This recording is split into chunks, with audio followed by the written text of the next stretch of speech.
नमस्कार दोस्तों, GC learning point में एक बार फिर से आपका स्वागत है।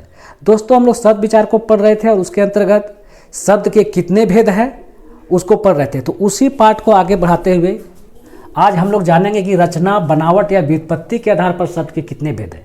ठीक है, यानी रचना रहे, बनावट रहे या व्युत्पत्ति रहे, एक ही बात है।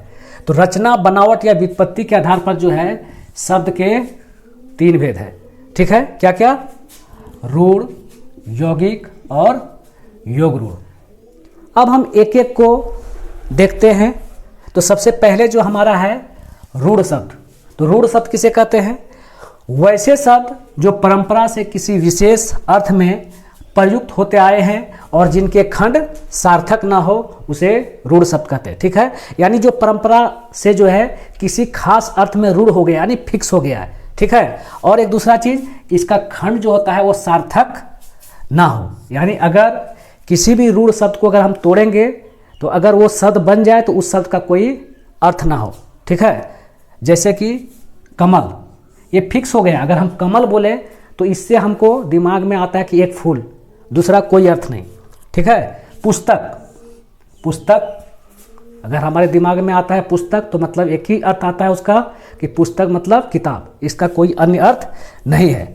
कलम, ठीक है, घर, बालक, तो इस तरह के शब्द को हम लोग रूढ़ शब्द कहते हैं क्योंकि इसका एक ही अर्थ होता है और इसका कोई खंड भी नहीं होता। अगर इसका खंड करेंगे तो वो वर्ण होगा, फिर शब्द नहीं होगा। यानी इसका अगर खंड करते हैं तो उस खंड जो है सार्थक नहीं होगा। ठीक है, यानी आप रूढ़ शब्द समझ गए।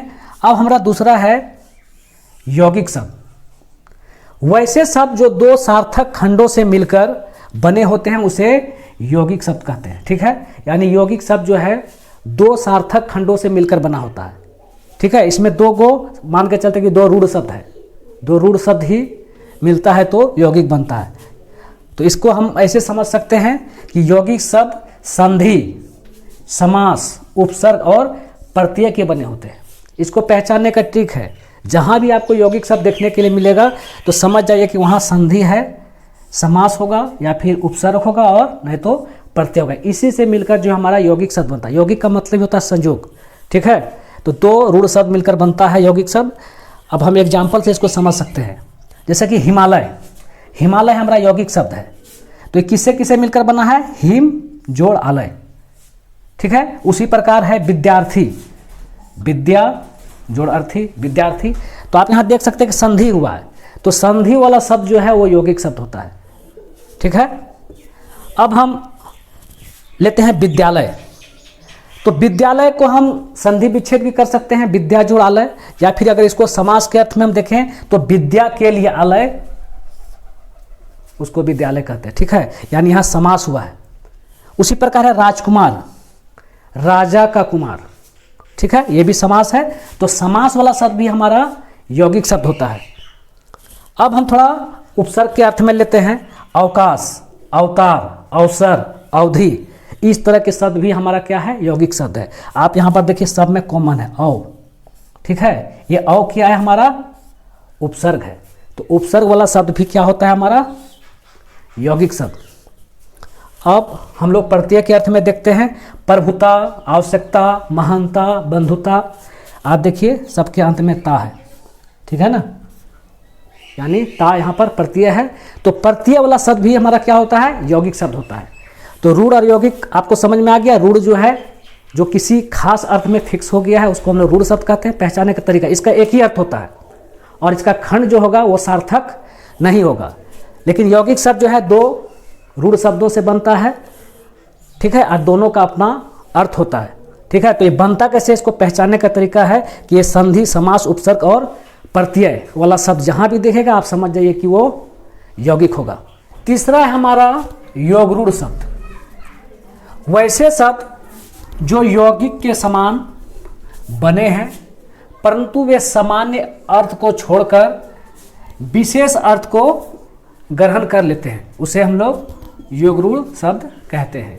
यानी योग रूढ़ का मतलब हो गया कि वैसा शब्द जो सामान्य अर्थ को छोड़कर विशेष अर्थ को ग्रहण करता है, यानी ये रूढ़ होता है। देखिए यहाँ पर योग रूढ़, यानी यौगिक और रूढ़ दोनों होता है इसमें। ठीक है, तो इसका सामान्य अर्थ को छोड़कर जब विशेष, इसको हम एग्जाम्पल देखेंगे तब समझ में आएगा। आप यहाँ देखिए पंकज, तो पंकज का सामान्य अर्थ क्या होता है? सबसे पहले इसको हम तोड़ते हैं। पंक जोड़ जौ से पंकज बनता है। तो पंक का मतलब होता है कीचड़, ठीक है। पंकज का सामान्य अर्थ क्या होता है इसको पहले देखिए। पंक का मतलब होता है कीचड़, ज का मतलब होता है जन्म लेने वाला। यानी पंकज का जो सामान्य अर्थ हुआ कीचड़ में जन्म लेने वाला। तो कीचड़ में जन्म लेने वाला जितना चीज़ है वो कीड़ा भी हो सकता है, घोंघा भी हो सकता है, केकड़ा भी हो सकता है, जलीय पौधा भी हो सकता है, और भी कुछ हो सकता है जो कीचड़ में जन्म लेता है। परंतु पंकज का जो है अर्थ जो है केवल कमल के लिए ही हम लोग प्रयुक्त करते हैं, ठीक है। पंकज का सामान्य अर्थ होता है जो कीचड़ में जन्म लेता है, लेकिन बाकी चीज़ को हम पंकज नहीं कहते हैं। पंकज किसको कहते हैं?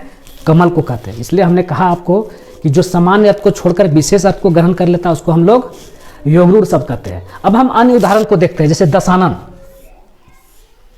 दशानन का सामान्य अर्थ हुआ जिसका 10 गो सिर हो, 10 आनन, ठीक है। तो किसी का अगर 10 गो सिर हो जाएगा तो उसको हम दशानन नहीं कह सकते हैं। तो दशानन सिर्फ रावण के लिए प्रयुक्त होता है, इसलिए क्या हो गया हमारा योगरूढ़ शब्द। उसके बाद है गिरिधर। गिरिधर यानी भगवान कृष्ण को कहा जाता है। कोई भी पहाड़ उठा लेगा तो हम उसको गिरिधर नहीं कह सकते हैं। गिरिधर जो है भगवान कृष्ण के लिए फिक्स हो गया है। उसके बाद है लंबोदर, जिसका लंबा उदर हो, यानी जिसका पेट लंबा उसको लंबोदर कहते हैं। तो किसी का भी पेट लंबा होगा तो उसको हम लंबोदर नहीं कहेंगे। लंबोदर जो है सिर्फ गणेश जी के लिए ही प्रयुक्त होता है। तो ये क्या है हमारा योगरूढ़ शब्द। उसी प्रकार है बीना पानी। बीना पानी, पानी मतलब होता है हाथ, यानी जिसके हाथ में बीना हो उसको हम लोग बीना पानी कहते हैं। तो कोई भी बीना पकड़ लेगा हाथ में तो उसको हम बीना पानी नहीं कहेंगे। बीना पानी किसको कहेंगे? माँ सरस्वती को, ठीक है। तो आप समझ गए कि योगरूढ़ शब्द किसे कहते हैं। तो इसको हम लोग इस पॉइंट को ध्यान दीजिए। इसके माध्यम से जितना भी बहुब्रीहि समास है, आप समास पढ़े होंगे, जितना भी बहुब्रीहि समास है उसका जितना भी उदाहरण है वो क्या है हमारा योगरूढ़। यानी कि बहुब्रीहि समास के समस्त उदाहरण योगरूढ़ होते हैं। क्लियर है? तो हमने आज सीख लिया रूढ़, यौगिक और योगरूढ़। तो उम्मीद करते हैं कि ये वीडियो आपको पसंद आया होगा। तो प्लीज़ आपसे रिक्वेस्ट है कि अगर वीडियो आपको पसंद आया है तो लाइक, शेयर और सब्सक्राइब करना ना भूलें। तो आज यहीं तक, फिर किसी अन्य टॉपिक के साथ हाजिर होंगे। तब तक के लिए नमस्कार, जय हिंद।